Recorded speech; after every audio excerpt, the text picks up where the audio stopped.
So yes, we're Okay, going to go into award, advertise, and maintain, but I'm going to kind of plug some of the other training. And like I said, one of them is critical dates. It's an important training that was just recently given. And I know I think it's been posted on our blog about past training. It was recorded and it covered some critical dates, and PED was one of them. Another one we're going to talk about here in just a moment is called inactive projects. And it does get into time and use of funds associated with CTC allocations. And the third one, which we're not talking about at all here today, is reversion date. I may address it in a moment on a finance letter, but I think it's an excellent, key thing to help you to stay out of trouble and to keep your project moving forward and remain eligible for the different federal funds that you're eligible for. So, all right. So you've received your construction authorization. You need to advertise it. You need to award it. Then you're going to construct it. You're going to then maintain it. So all these things relate to each other. But here's some reminders in terms of prior to advertising.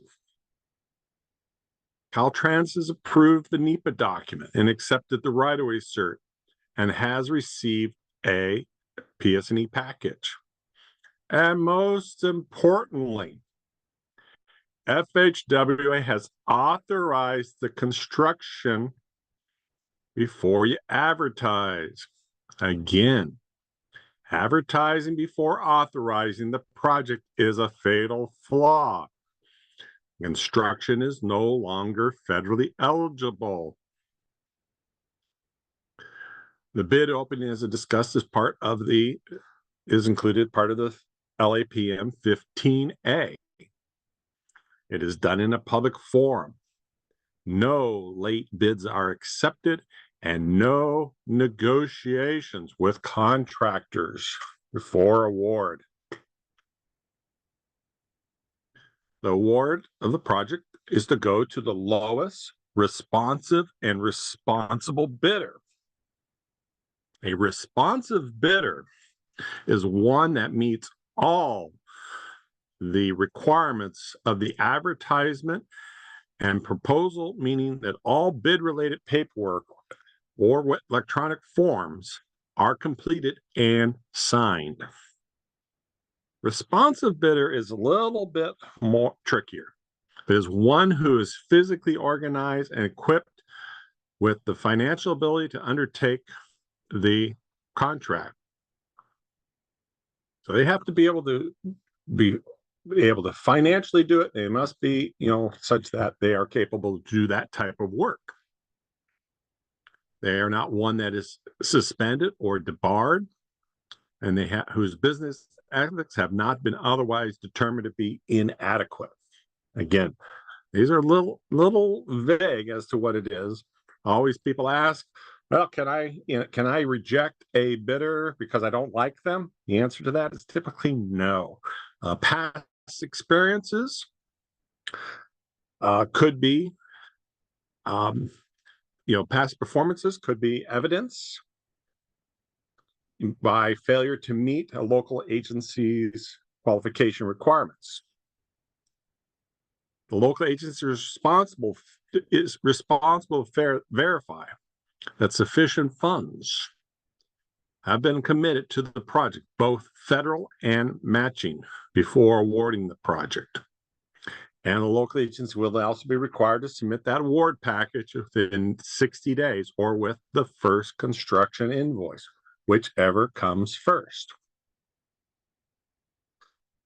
So the award package consists of the LAPM 15A, which will include the bid opening results. And this is the copy of that. And this will assist in the federal award procedure and ensure that federal award procedures have been followed. The detailed estimate is to show the project costs by phase. It'll include actual construction quantity and bid prices, contingencies, and construction engineering costs. Actual PE and right-of-way costs should be known. And the detailed estimate, of course, will segregate participating and non-participating costs. The contractor will complete the 15G, which is the local agency verifying accuracy to show DBE commitment. And the 3A should be completed with real costs. This will allow Caltrans to make any authorization adjustments with FHWA. The 15B is also included to verify that the resident engineer is aware of the federal construction environmental mitigations. And the RE will sign that form.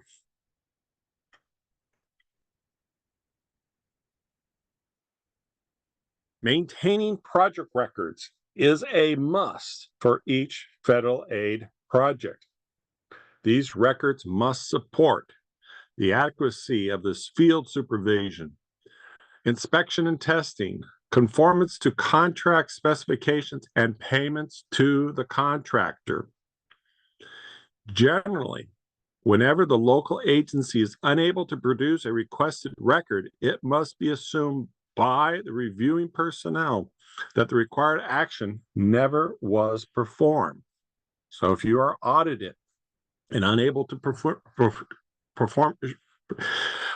able to produce a certain requested document, the auditors will assume it did not happen. Organized project files can minimize these negative assumptions. In Caltrans, we offer two different filing systems. One of them is our Chapter 16 of the LAPM, which is construction. And the second one is the Caltrans Construction Manual. Caltrans has a history of doing a lot of construction projects. And so we know what auditors need. So if you use one of these filing systems, the auditors will be familiar with which one with them, and which simplifies the audit process. In addition, it makes it easier for the project to be closed out and reduces claims. So which means be prepared to be audited. And Peter, yeah. FHWA sometimes comes in and audits projects too, as well as Caltrans. And I can tell you that when the project files look organized, the auditors relax and move on quickly. Where as soon as they start finding stuff that doesn't look organized, they get really into the details. So it's better to do your work up front and look like you've got it all under control than be raked over the coals later. Yeah. So there are two types of agencies: those who have been audited, those who will be audited. Which one are you? My analogy on this is I like whitewater rafting. I was on a trip with our Boy Scouts and had two young scouts in my raft, and they were telling the guide, "Are we going to flip? Are we going to flip? We don't want to flip." And our guide said, "There are two types of rafters: those who have flipped and those who will flip. Which one are you?" So be aware. You may not have been audited, but expect it to happen. If it is required that all construction projects schedule a pre-construction conference with the contract, if it's necessary. And by partnering, the local agency and contractor form an effective team that benefits both parties. Through trust, cooperation, and teamwork, the goal is to resolve conflicts at the lowest level.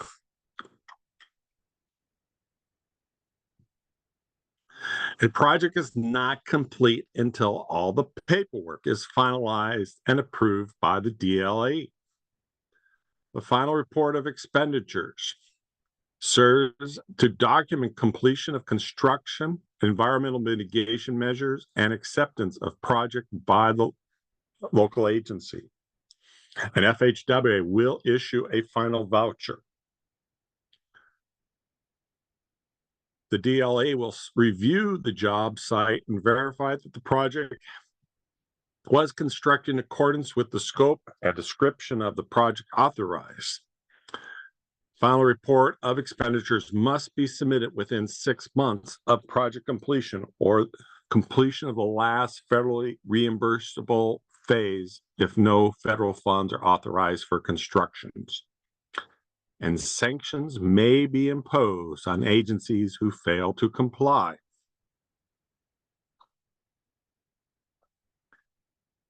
So when it comes to doing that final report of expenditures, this is a list of all the documents that comprise this final report of expenditures. We do have one thing here that kind of simplifies the 17H. That's an abbreviated version of the final report of expenditures for projects that did not use federal funds on the construction phase. So the early phases may have been completed with federal funds, but construction was ultimately funded with non-federal funds. In Title 23 of the U.S. Code states that Caltrans is responsible to maintain any project constructed with local funds. This responsibility has been passed to the local agencies as stated in the master agreement. So don't think that the Caltrans is responsible. And the DLAs will perform periodic maintenance reviews. If there are any conditions that threaten the integrity of the project that was constructed with federal funds, the DLA will alert the local agency so corrective actions may be taken. And failure to make corrective actions may lead to the loss of federal funds. And bridges located on the public roads on the jurisdiction of local agencies, whether or not they were constructed with federal funds, are inspected by the state every 2 years.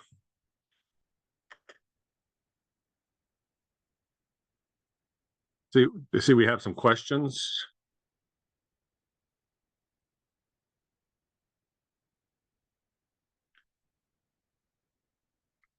Yes, there are 2 questions. One, responsive bidder. How about if the bidder's past experience isn't aligned with the project scope? Can local agency reject such bids? And my take on this is that kind of question really should go to local agencies' legal staff. Be super careful to reject a bid. Make sure you're legally defensible first.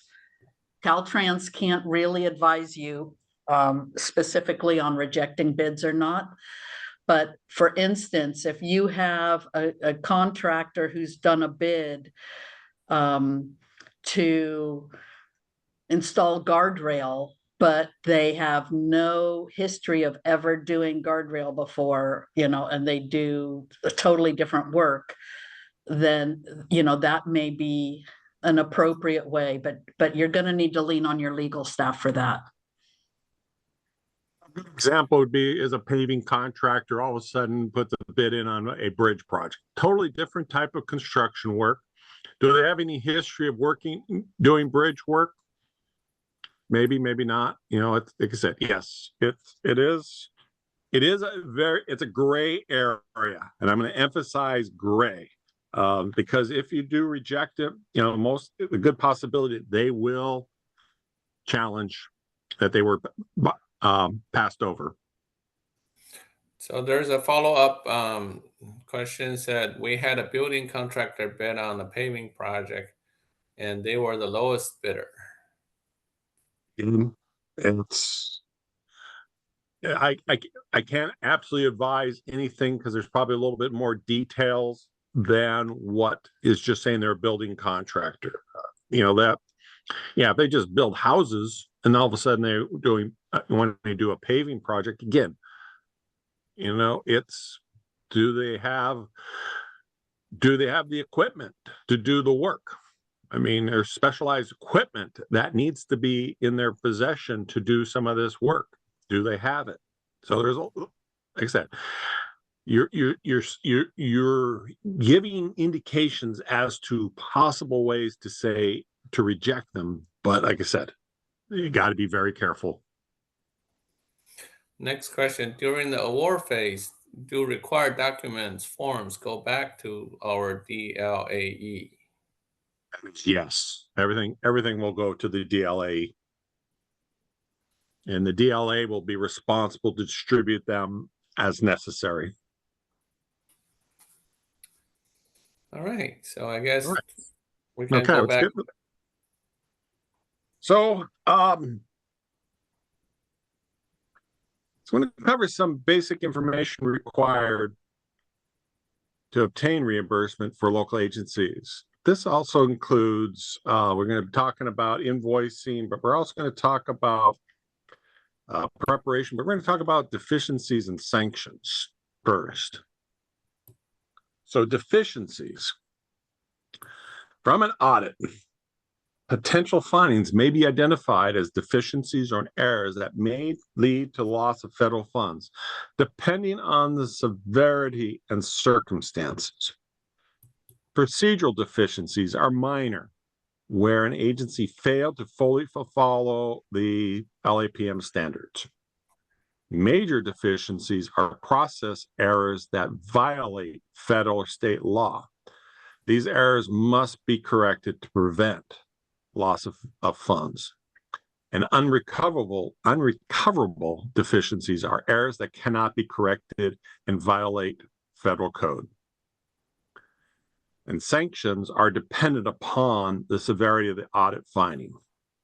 Corrective action may be directed from an audit finding, but failure to make the corrective action may result in sanctions. An example of a sanction include require repayment for prior expenditures, placing a hold on future authorizations, or worse, suspending the master agreement such that they are unable to authorize future federal projects. I know of a project where they were doing some sidewalks, and the sidewalks connected a park with kind of a downtown district. And since the project was being done at around a park, their parks person was actually kind of overseeing it. Well, the park person did not know that this was a federal aid project. You know, so there was flag one raised. But the person would drive home and look out his window and say, yeah, they're building some sidewalks. I can see that. And then continued on home. Next day, same thing. They had no documentation whatsoever in terms of concrete materials or anything at all. They were audited and they were found to be failure to follow the rules. And they were ultimately told, you must pay back all the federal funds that you were given. So that is pretty much the worst case. I also had a case where I was teaching this course and somebody sitting way in the back was in there because their agency was found that, hey, you need to send somebody to the federal aid series to understand the federal aid process. That's the other thing. Those are examples of sanctions. All right. So we have a question here. Oh. And again, I think this goes back to using your own lawyer. What is the process if a contractor said they were qualified, but later admits they cannot do some of the work? What should the agency do then? Now, remember, sometimes a contractor might add a sub, although adding subs after the award is very tricky. The other thing is maybe this is when the agency might sue that contractor for breach of contract kind of thing and deal with it that way. But again, this is something you'd need to get your lawyers involved with. Yeah, projects can be shut down in the middle of the project. Because the contractor is unable to fulfill their requirements. It's one of the things where contractors are required to have some insurance and things like that to help cover those costs. And that, yes, that they ultimately have to bring in a new contractor to possibly finish the project. Another thing I wanted to say is with these questions, we do offer a 4-day RE Academy training periodically through the year. And this would, a lot of these kind of after the award process, or even just during the award, you know, these kind of questions get answered then. And also, you know, we do have the other days of the federal aid series that you may want to look for and sign up for also, that would cover some of these kind of things more in detail.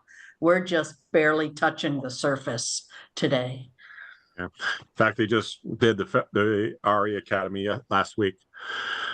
Okay. So, And go ahead. I believe the Dirty Dozen has been emailed with the rest of the class material. Yeah, Sherry was going to drop that. Sherry was going to drop that, but you're getting ahead of me. So the Caltrans will develop corrective action plan to implement for the local agencies. Sometimes a result of an audit, Caltrans guidance needs to be modified. So like I said, I mentioned that 1253 earlier on. Hey, it was an audit, was not a fault. We, Caltrans, we need to make adjustments and modify, you know, our manuals, what we teach, and so to ensure that future errors are not made. And an agency may always dispute an audit finding. So part of this class is what we call the 12 procedural errors, also known as the Dirty Dozen. These are just some examples of procedural errors that fall under 12 different areas: authorizations, environmental, consultant selection, right-of-way, construction award, non-competitive bidding, DBE, ADA and design, 1273, construction oversight, materials, and maintenance. So hopefully that's getting dropped in the chat for you to pull a copy of. So I'm going to cover some basic information required to obtain reimbursement for local agency expenditures on the federal aid projects. This includes, of course, doing the invoice processing, the preparation, and like I mentioned earlier, inactive projects. The requirement for being reimbursed is having a master agreement. It must be fully executed, signed, and on file. Must have an E76 or authorization, must be approved by FHWA. This provides the date that reimbursement is eligible, and then a program supplement that must be executed prior to payment. And the project PSA again is a project specific. You will have a finance letter that supports the PSA and is signed by the Caltrans headquarters area engineer and identifies the essential funding information, which phases have been authorized, the federal amount, reimbursement ratios, and appropriation code, along with a reversion date. As I previously mentioned, award package is required to be submitted with or prior to the first construction invoice. And indirect costs are eligible for federal reimbursement. To be eligible, the local agency must receive an indirect cost acceptance letter. So this is a sample of this LP 2000 finance letter that we issue from our headquarters office. So in the upper right-hand corner, identifies the project with the federal project number. It also includes the project end date. The federal appropriation codes are used in invoicing. The correct codes do need to be used. For this project, different codes were used for PE and construction. And this happens when FHWA updates the codes for either a new authorization act or by continuing resolution. The reimbursement ratios are also used in invoicing. The correct ratio must be used on the invoice. And then pro rata versus lump sum, which method was chosen for each phase. And last, state budgetary law stipulates that funding, even federal funding, is available for a limited period of time. The funds are available for 5 to 6 years after being encumbered by our accounting department. The reversion date is the date the funds expire. Any invoicing must be completed before the reversion date. The liquidation period may be extended up to 2 years by a local agency applying for a cooperative work agreement. So this reversion date is very important. And so that's what, like I said, talked about those critical dates. That is one of our critical dates.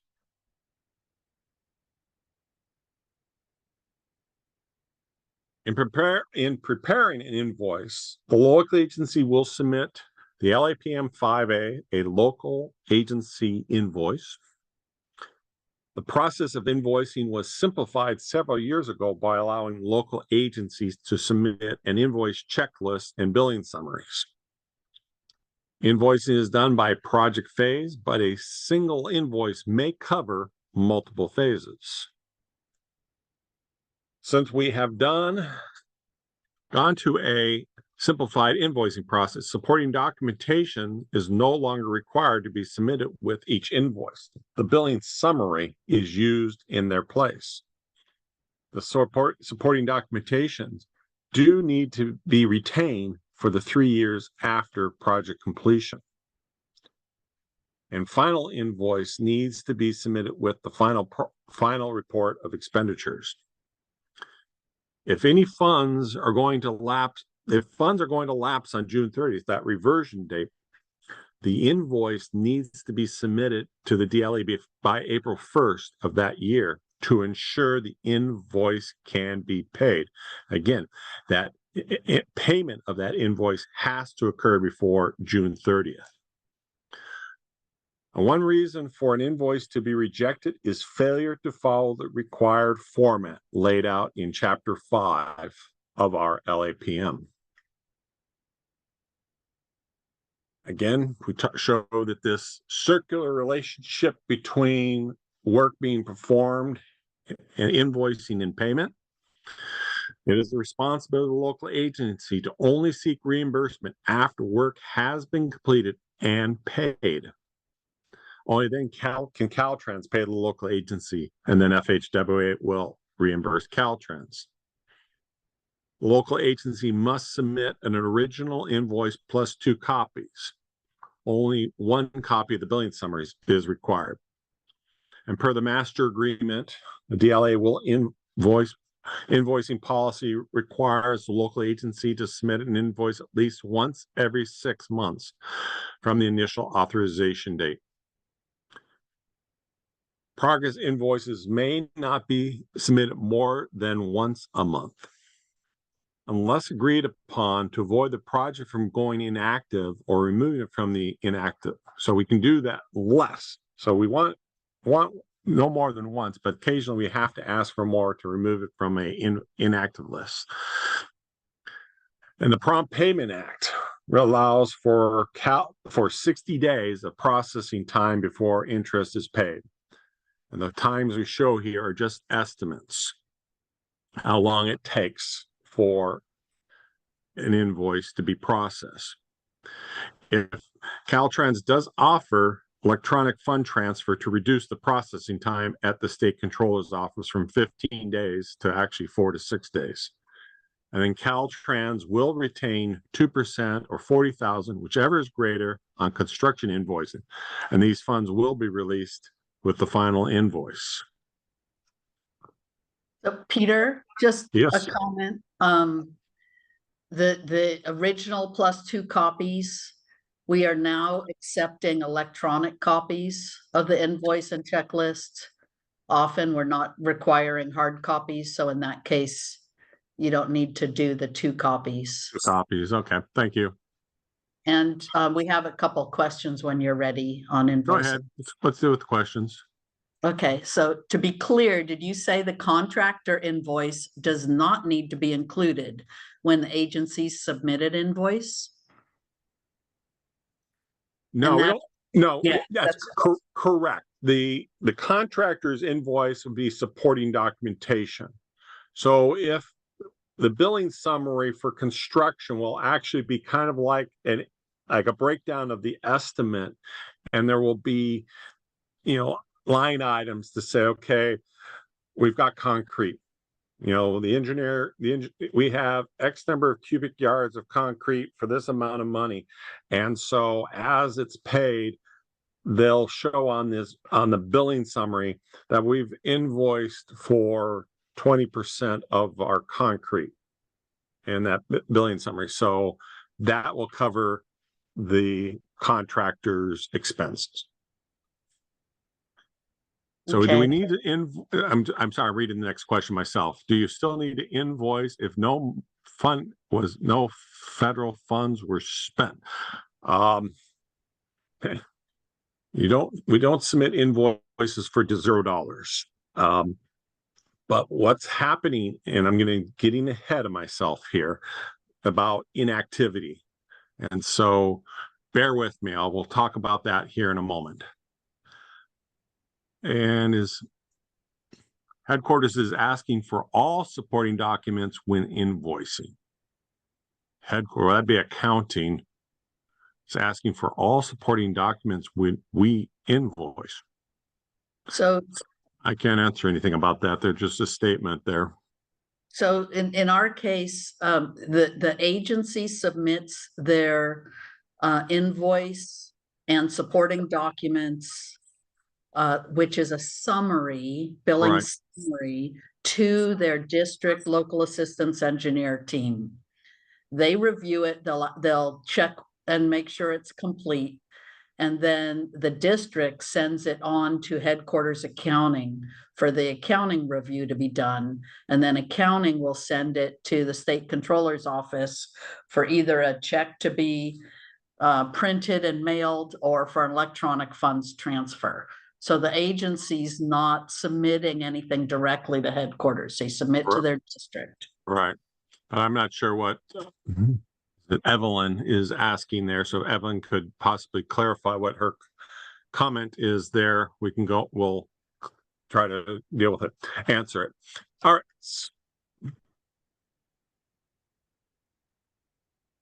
So why are our invoices rejected? And if an invoice is rejected, a letter will be included to explain the reasons. And some of the reasons are simple. The checklist is not completed correctly, incorrect format. It has to be on local agency letterhead. Program supplement was not executed. You got ahead of yourselves. Phase of work was not authorized. Insufficient authority, wrong appropriation codes were used. So if some of the documentation pointed out on the finance, so that information needs to carry over and it's not done correctly. Indirect costs that have not been approved for the current fiscal year. Reimbursement rate is incorrect on the invoice compared to the finance letter. And the award package was not submitted prior to or concurrent with the construction invoice. So inactive projects. Inactivity is not a good thing with FHWA. This is a metric that they monitor very closely. Caltrans considers a project is inactive if no payment activity has occurred for 6 months or more with a balance of unexpended federal funds. And the master agreement stipulates that a local agent is to invoice every 6 months. FHWA considers a project inactive if no payment activity has occurred for 12 months or more with a balance of unexpended funds. Projects on the FHWA inactive list are subject to future obligations being delayed until the project is removed from the inactive list. I had a project that we're going forward the PE was held up because it was inactive, and FHW was putting a hold on the construction because they needed to be removed. And I was able to work with FHWA to get, with them, and we made sure an invoice got processed to allow them to get the construction authorized. Caltrans participates with FHWA in the quarterly reviews on inactive projects. And the current inactive projects list is posted on our local assistance website under project implementation, project monitoring. And this link takes you to that site. So all projects with an unexpended balance of $50,000 or more with no activity for the past 12 months or past 9 months are subject to inactive review. An inactive justification may be required to prevent the project from having its funds being deobligated and the project being forcibly closed out. What can an agency do to prevent from becoming inactive? It's simple. Invoice. If not, close out the project and release the funds to another project. That's simple. So we look at this, like I said, talking about the invoicing has to be done. I'm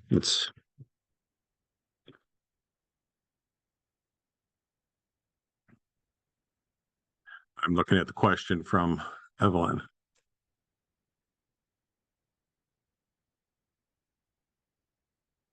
Okay, there she's saying, asking if they're rejecting if they do not have supporting documents. Again, I can't really explain what's going on there. You would have to talk with your DLA in accounting to understand why a invoice is being rejected. If not supporting, there may be some history that's involved with other projects and other engineers, et cetera, that have forced their hand to say we need to see more information. So I'm sorry, I'm not going to be able to really get into the details as to what's going on there.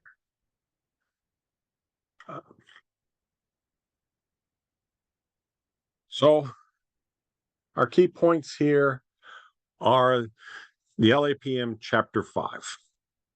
This is the key thing here. The process for invoicing local assistance may be different than anything you are accustomed to. And you may never be directly involved. It's your accounting department that be solely involved. And like I said, Chapter 5 is the key. And again, do not forget to talk to your DLA, if there's issues. The federal aid program is a reimbursement program. You may only invoice for expenses that you have incurred either internally or with contractors, consultants. And the format of your invoice is important. There is specific format requirements for a local agency's invoice. And a majority of disputes are due to incorrect formatting. And then invoice.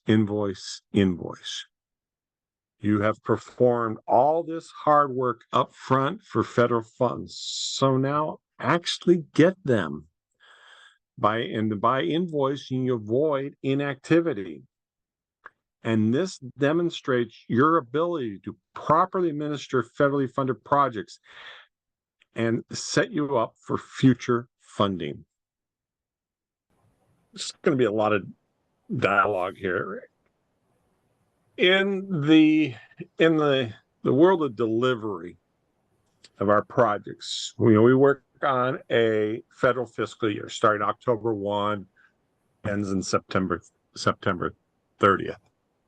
And in terms of project delivery, it's amazing how things work is that in the ideal world, we'd have this nice streamline, after each month, we'd have that percentage done. We get each quarter, 25% of the work is done. It doesn't work that way.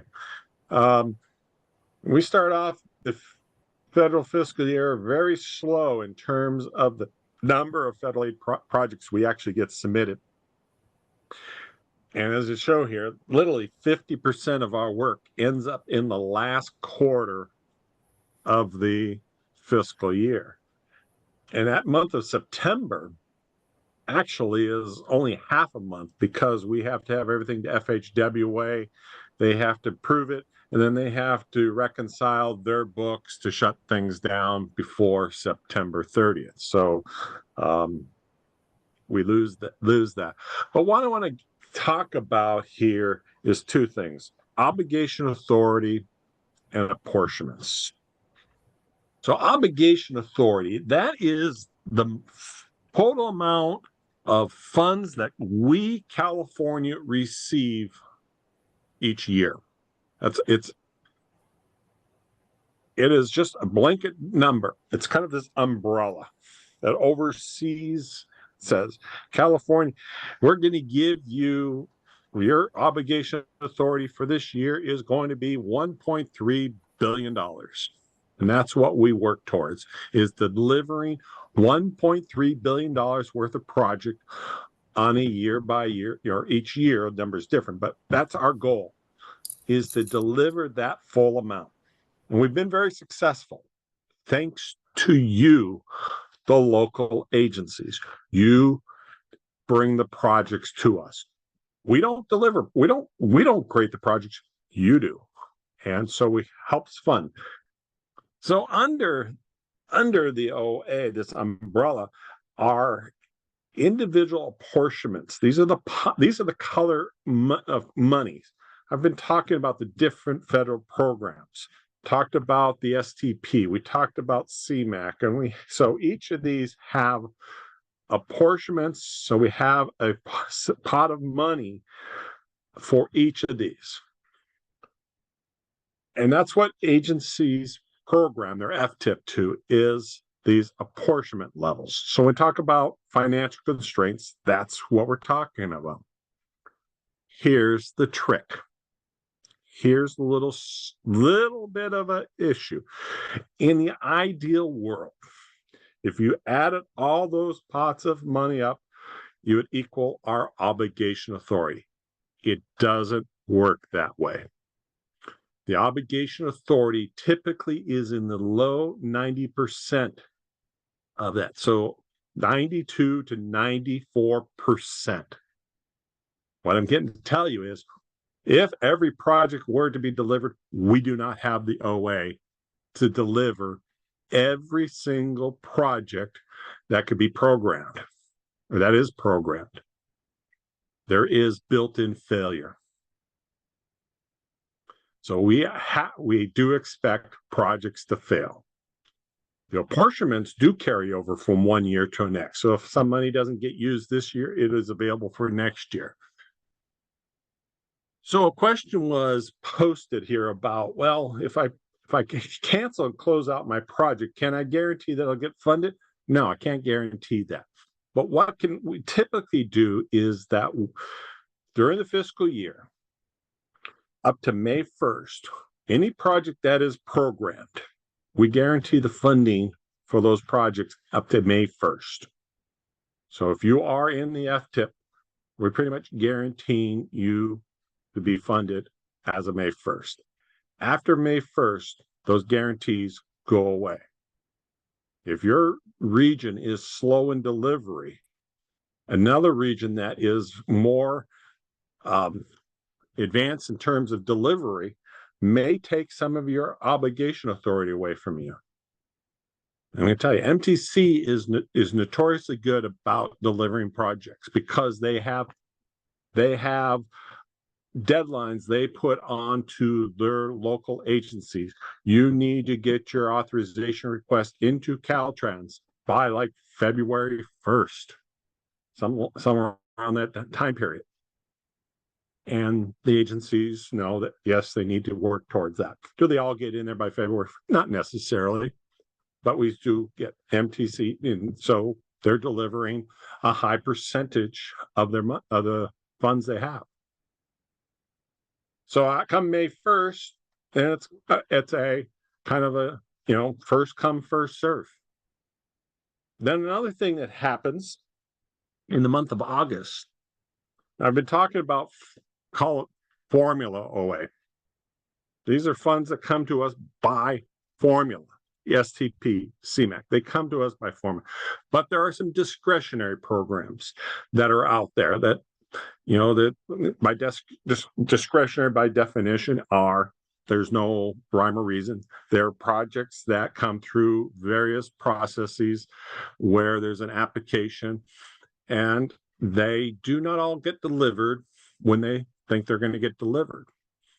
And so this discretionary pots of funds across the nation, not just California, but across the nation, all that discretionary money gets gobbled up, and that obligation authority then is distributed to the states that have traditionally delivered 100% of their OA. California, we're one of those. This last year, we got about 30 million of additional obligation authority. So that percentage went from about 93, say, up to about 96%. And that's what happened. So we are able to deliver more of our program. We've had some years where we've delivered an excessive amount.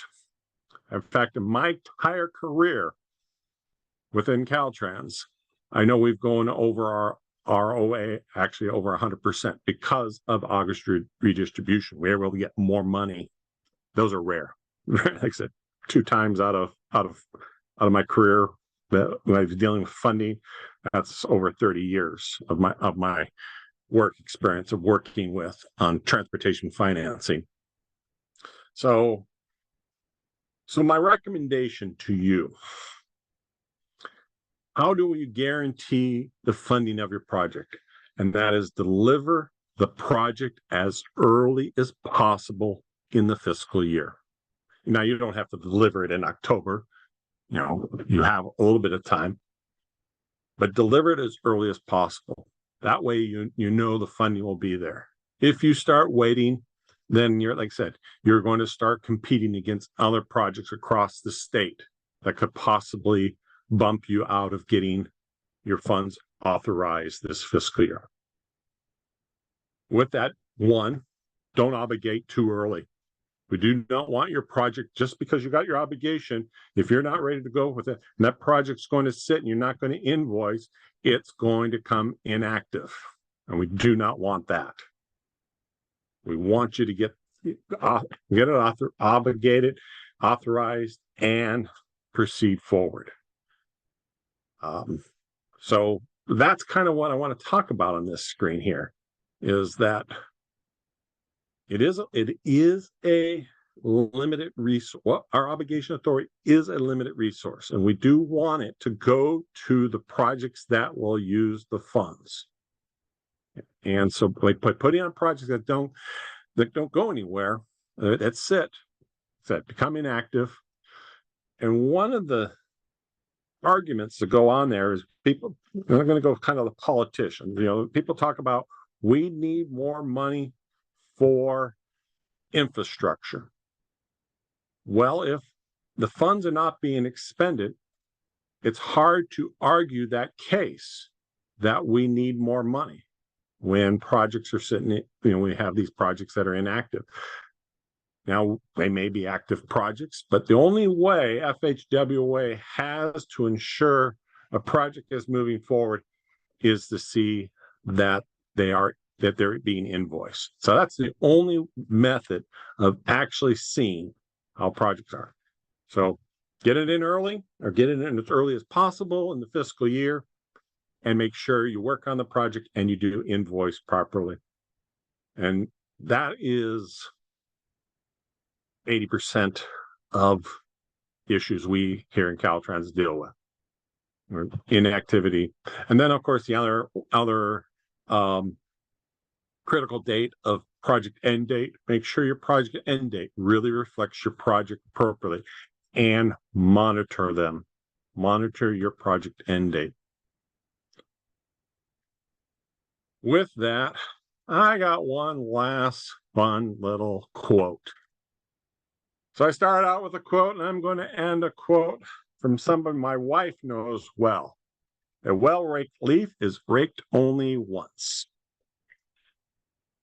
And that's very simply put your best effort into your work, and you'll ultimately reduce your work effort. So by working on these projects and making sure you meet all the federal steps, you will be ensured that projects go forward and you will not lose out on federal funds. Your projects will be authorized on a timely basis, and exactly it'll make you look good. And last, but do not be afraid to ask for help from your DLAE. I've been doing this for 15 years. I still occasionally see a question that makes me think. I have to do a little bit of research and get back to somebody, because I don't have all the answers necessary at the tip of my fingers. Some things change. Your DLA will be that resource, and they may be in the same situation. They may have to ask somebody else because it is a question that goes beyond the normal day-to-day things. Here is information for you to reach out to your DLAs. Or if you need to send an email, you can send an email directly to us, or check out the blog. Lots of information that's constantly monitored and